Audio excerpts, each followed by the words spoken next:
안녕하세요. 종교인 소득 신고의 모든 것 오한나 세무사입니다.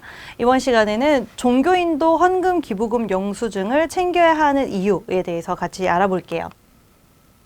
자, 종교인의 기부금 영수증이 왜 필요한지 그 중요성을 아는 데 목표를 두고 있고요. 종교인 세액 공제를 이해하고 공제 금액을 알 수 있도록 같이 알아보겠습니다.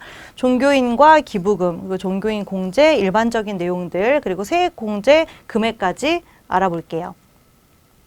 자, 종교인이 종교 단체에서 종교 활동을 하고 받는 소득이 종교인 소득이죠. 그렇죠? 근데 종교 단체가 지급하는 종교인 소득과 별도로 그 종교인이 해당 종교 단체에 헌금이나 헌물을 하는 경우가 있을 수 있죠. 기부를 하는 건데요.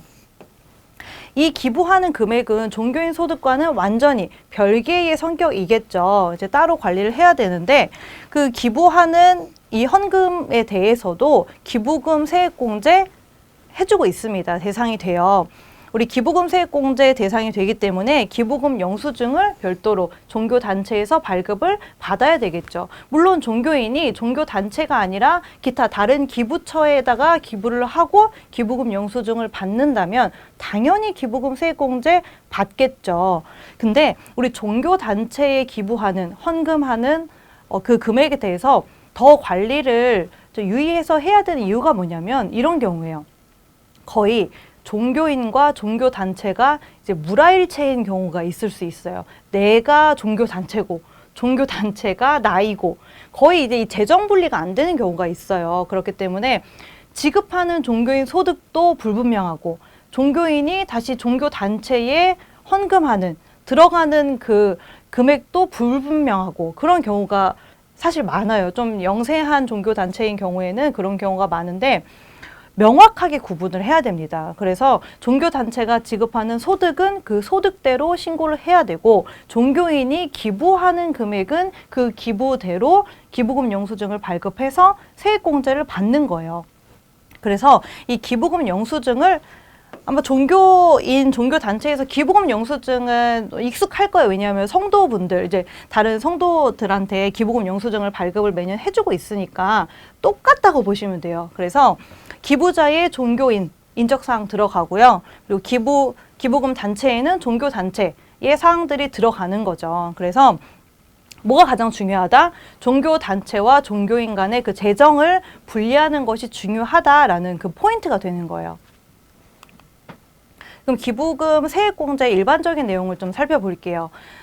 종교인, 본인의 기부금에는 따로 그 기부금 세법에서 인정하고 있는 기부금 종류에만 해당된다면 따로 배제하고 있는 기부금은 없어요. 뭐 정치자금, 기부금 다 포함하는 거고요. 다만 반면에 배우자 또는 부양가족의 법정 지정 기부금에 대해서는 공제가 같이 가능해요. 나이 요건은 필요하지 않다라고 했어요. 우리가 전 시간에 기본공제 대상자를 판단하는 부분에서 생계 요건, 소득 요건, 나이 요건을 충족해야 우리 기본공제 대상자로 인정을 받을 수 있다라고 했는데 기부금 공제에 대해서는 나이 요건은 충족하지 않아도 된다라고 하는 거예요. 자, 이게 어떤 말이냐면 자, 예를 들어서 어떤 교회가 있다라고 할게요. 교회에 아버지가 종교인으로 있습니다. 이 아버지가 그 담임 목사로 계신 교회에 자녀들이 다니는 경우가 많이 있죠. 그런 경우에 이 자녀가 자녀대로 그 종교단체에 기부를 했어요. 헌금을 했어요. 근데 이 자녀의 나이가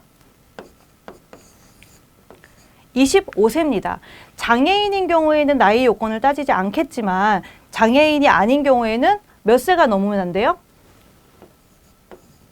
20세 이하여야 되잖아요. 근데 나이 요건 충족하지 않아서 기본공제 대상자는 되지 않았어요. 근데 우리 이 종교단체에 기부한 이 자녀의 기부금에 대해서 기부금 세액공제는 가능해요. 왜요?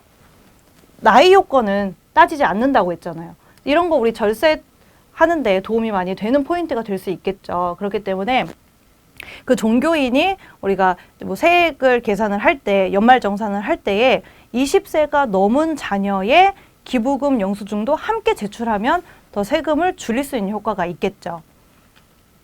그리고 만약에 그 종교인이 기부 단체에다가 돈이 아니라 헌금이 아니라 현물로 기부를 하는 경우가 있을 수 있어요. 이런 경우에는 내가 어떤 물건을 사서 종교 단체에 기부를 했다. 그러면 그 매입가액을 기준으로 기부금 영수증 발급하면 되겠습니다. 기부금 종류별로 공제 한도를 별도로 두고 있고요. 그럼 얼마나 우리 세액 공제를 해주는 거냐? 그 기부 금액이 1,000만 원 이하인 경우에는 15%, 기부 금액의 15% 세액 공제를 해주고 있고요. 1,000만 원을 초과하는 금액에 대해서는 30% 세액 공제를 해주고 있어요. 자, 예시로 한번 볼게요. 종교인 A의 기부금 세액 공제가 우리가 내야 하는 세금을 얼마나 줄이는지 그 효과를 한번 볼게요. 뭐 숫자를 다 자세하게 아실 필요는 없는데, 자, 한번 살펴볼게요. 종교인 소득 금액이 3,500만 원이다. 소득 금액이 3,500만 원이라는 거는 필요경비, 우리 종교인 소득 같은 경우에는 20에서 80% 필요경비 빼주고 있죠. 그 금액을 뺀 이후의 금액이에요. 소득 금액 3,500만 원이면 우리 종교인 소득, 급여 기준으로 한 7천만 원이 조금 안 되는 금액이거든요. 감안하고 한번 보시면 기부금, 종교 단체에다가 헌금을 500만 원을 했대요. 그랬을 때 계산을 해보니 이 종교인이 부담해야 하는 세액이 200만 원이에요. 기부금 세액 공제를 반영하기 전에 여기에다가 기부금 세액 공제를 반영을 하면 얼마나 세금이 줄어드는지를 보는 건데요. 우리 500만 원에 1,000만 원 이하니까 15%죠.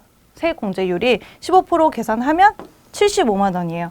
내가 원래 내야 되는, 기부를 하지 않았더라면 내야 되는 세금이 200만 원인데 그 중에서 75만 원을 줄여주는 거예요. 이 정도의 효과가 있습니다. 기부금 세액 공제가. 그래서 기부금 세액 공제를 반영하면 나머지 125만 원을 납부를 하게 되는 거죠. 이렇게 세금을 줄여주는 효과가 있습니다. 자, 이번 시간에는 종교인과 기부금, 종교인의 기부금 세액 공제에 대해서 알아봤습니다. 오한나 세무사였습니다.